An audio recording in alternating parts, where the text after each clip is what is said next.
Baik Bu, sebelum kita mulai pembelajaran, baiknya kita baca basmalah. Bismillahirrahmanirrahim. Sebelum kita memulai pembelajaran, Ibu mau bertanya, siapa yang tidak hadir hari ini? Banyak, Bu. Siapa? Kenapa yang tidak hadir? Sakit, Bu, sakit. Kampung. Kenapa? Oh, di kampung. Baiklah. Apakah Nana Ibu ingat apa materi kita sebelumnya? Ingat, Bu. Ya, benar. Materi kita minggu lalu yaitu isi kandungan dan terjemahan dari surat Al-Kafirun dan Al-Bayyinah. Jadi sekarang kita akan membahas tentang asbabun nuzul Al-Kafirun dan Al-Bayyinah. Sebelumnya Nana Ibu tahu nggak apa itu asbabun nuzul? Tidak. Jadi asbabun nuzul adalah sebab-sebab atau latar belakang sejarah mengapa sebuah ayat atau surah di dalam Al-Quran diturunkan oleh Allah Subhanahu wa Ta'ala. Selanjutnya yaitu Ibu ada cerita singkat. Siapa yang bisa membacakan? Suci, silakan.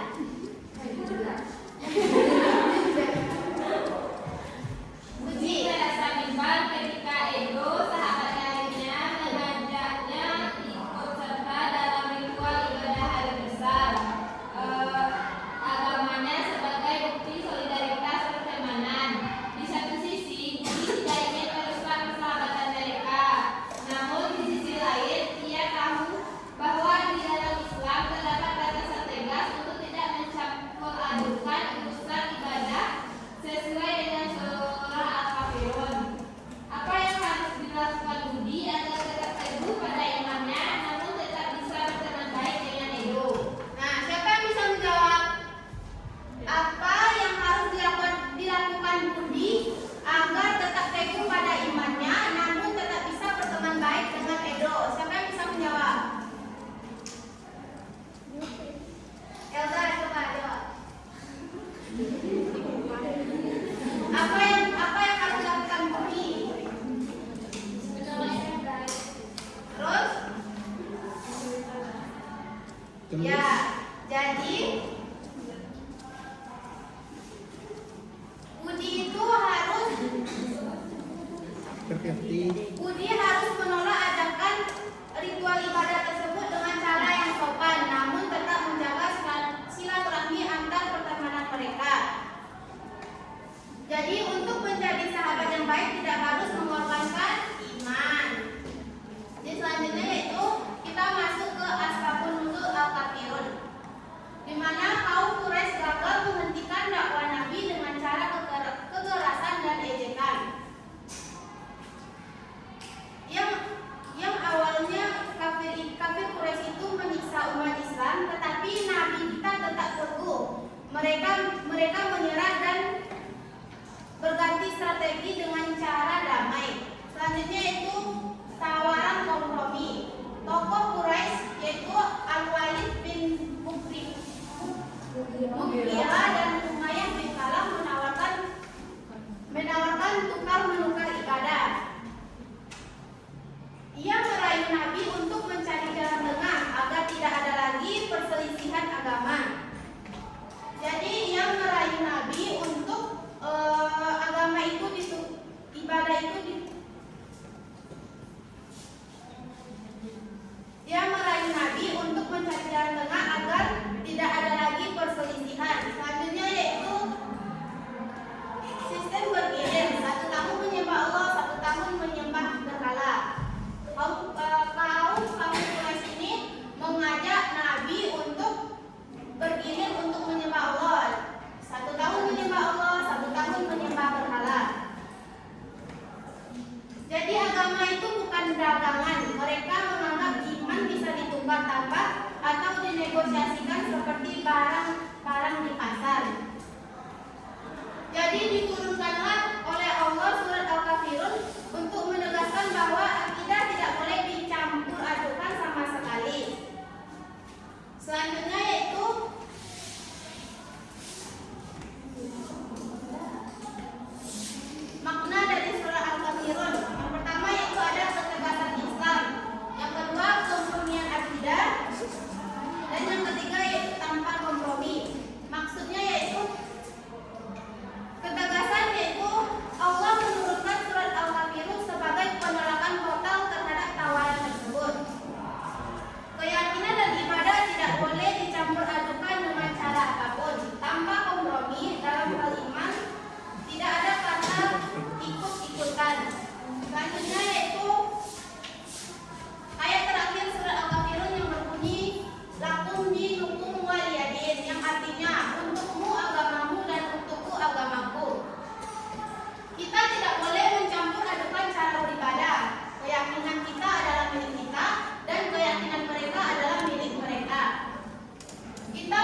Banyak cici.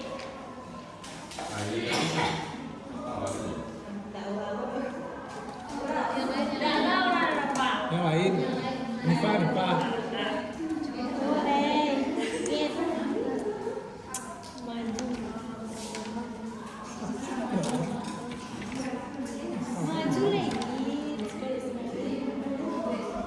Mana yang tidak paham tanyakan ke ibu ya.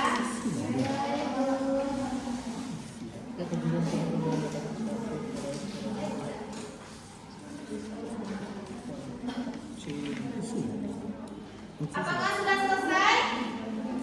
Belum, Bu. Harus pinip.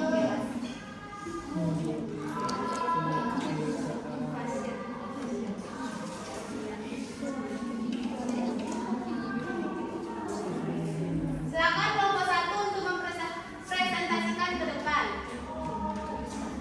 Kepada Dinda.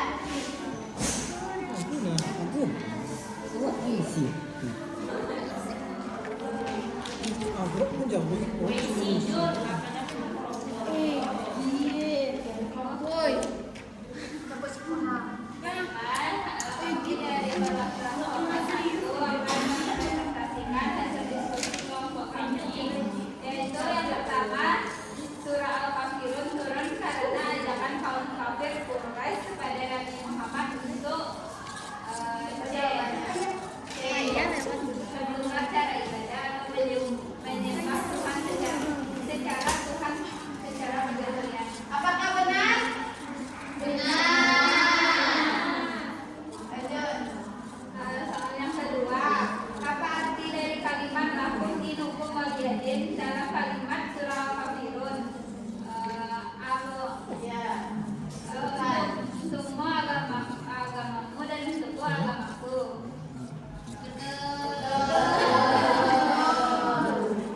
Tepuk tangan dulu untuk Dinda. Selanjutnya silakan kelompok 2. Hanifah. Pada Hanifah, silakan.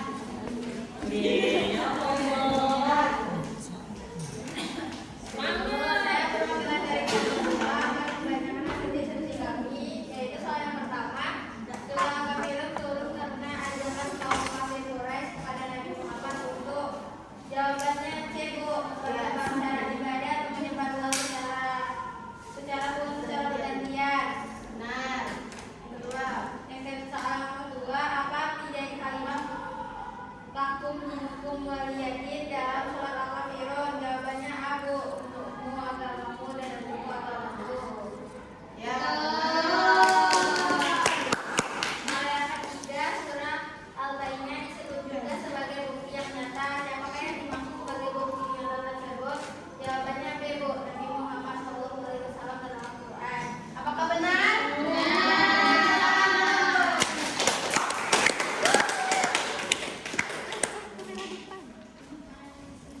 Jadi dapat disimpulkan bahwa dalam surah Al-Kafirun Nabi tegas menolak ajaran tukar-menukar ibadah dari kafir Quraisy. Nabi itu berprinsip toleransi tetap ada, tapi akidah tidak bisa dikompromikan. Selanjutnya yaitu dalam surah Al-Baqarah Allah menegaskan Nabi Muhammad dan Al-Quran sebagai bukti nyata atau orang yang beriman atau beramal, disebut dengan khairul bariyah, sebaik-baiknya makhluk. Sekian materi kita kali ini.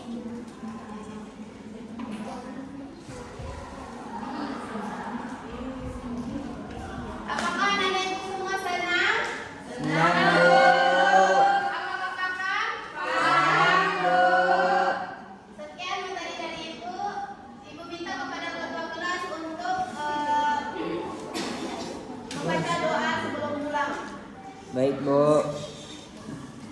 Untuk menutup pembelajaran kita hari ini, mari kita membacakan Alhamdulillah.